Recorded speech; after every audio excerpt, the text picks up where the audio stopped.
नमस्कार, मैं कपिल रस्तोगी स्वागत करता हूं आपका आपके अपने चैनल मार्केट स्टडीज़ पर। दोस्तों, बात कर रहे हैं इंडिया के one of the largest cement producer company ACC limited के बारे में।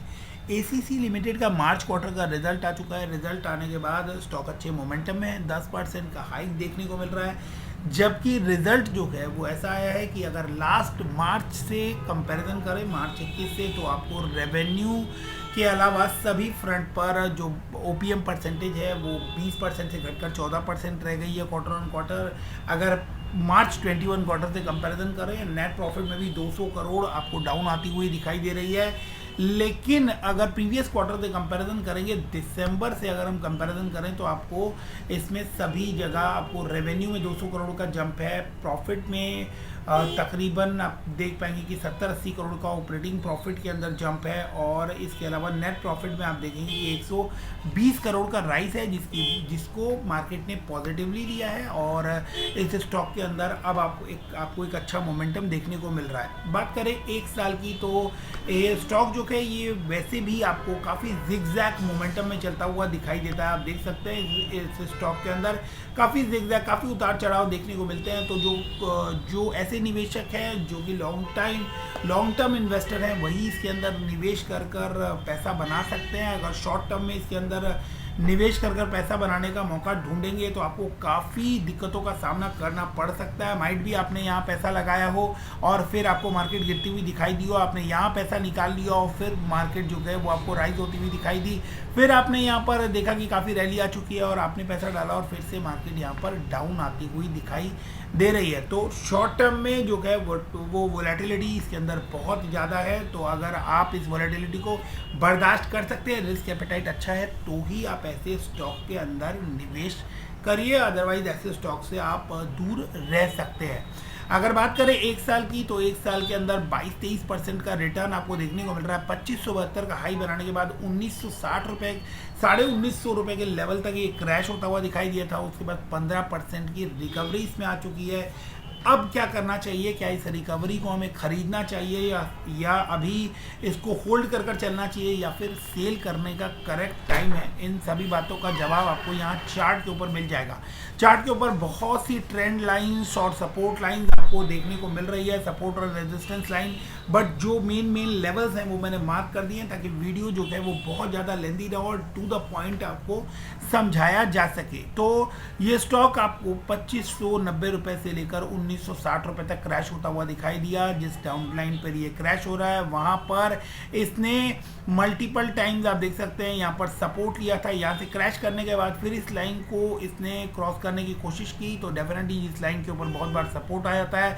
उस लाइन के ऊपर आपको रेजिस्टेंस देखने को मिला और फिर इस स्टॉक ने अब एक डाउन साइड मूवमेंट दिखाना स्टार्ट किया और इस स्टॉक में 2111 रुपये के लेवल देखने को मिले। फिर से वो जिगजैग स्टार्ट और 2360 रुपये के लेवल देखने को मिले, फिर इस 2131 और फिर इस लाइन के ऊपर आपको जहां इसने पहले 2590 रुपये 75 रुपये के ऊपर रेजिस्टेंस फेस किया था, उस पर second time, third time, fourth time resistance आता हुआ दिखाई दिया और क्रैश किया इस स्टॉक ने तकरीबन 1950 रुपये के लेवल तक। और यहाँ आपको इसके अंदर आता हुआ दिखाई दिया एक ब्रेकआउट, और ब्रेकआउट के बाद इस स्टॉक के अंदर किस तरह के लेवल्स बनते हुए नजर आ रहे हैं, अब उसको समझने की कोशिश करते हैं। करेंटली हम बात करें तो ये स्टॉक आपको 2263 रुपये के आसपास दिखाई दे रहा है।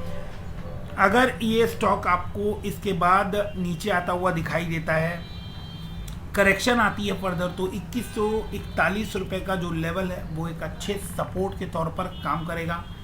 और इसके बाद आपको जो इसके अंदर फाइनल सपोर्ट दिख रहा है वो 1970 रुपये के लेवल पर इसके अंदर फाइनल सपोर्ट आता हुआ दिखाई दे रहा है। हालांकि लास्ट सपोर्ट जो है वो 1800 रुपये है, लेकिन वो बहुत ही रिस्की लेवल्स हो सकते हैं क्योंकि वहाँ से रिकवरी की चांसेस जो है वो बहुत लेट बनती है। अब बात करें कि अगर 1970 रुपये के लेवल तक ये आपको मिलता है तो यहाँ से ये घूमता हुआ दिखाई दे सकता है। हालांकि एक अच्छा सपोर्ट इसको 2140 रुपये के लेवल पर मिलता हुआ नज़र आ रहा है। आप देख सकते हैं यहाँ पर इसने मल्टीपल टाइम्स लेवल के ऊपर सपोर्ट लिया है 25 जनवरी को, 23 दिसंबर को, 19 अक्टूबर को, उसके अलावा 5 अक्टूबर को, और उससे पहले आपको यहाँ पर ये स्टॉक जो है 20 जुलाई के आसपास आपको इस लेवल पर सपोर्ट लेता हुआ दिखाई दे रहा है। तो 2140 के आसपास के जो रेंज बनती है वहाँ पर इसके अंदर अच्छा सपोर्ट आएगा।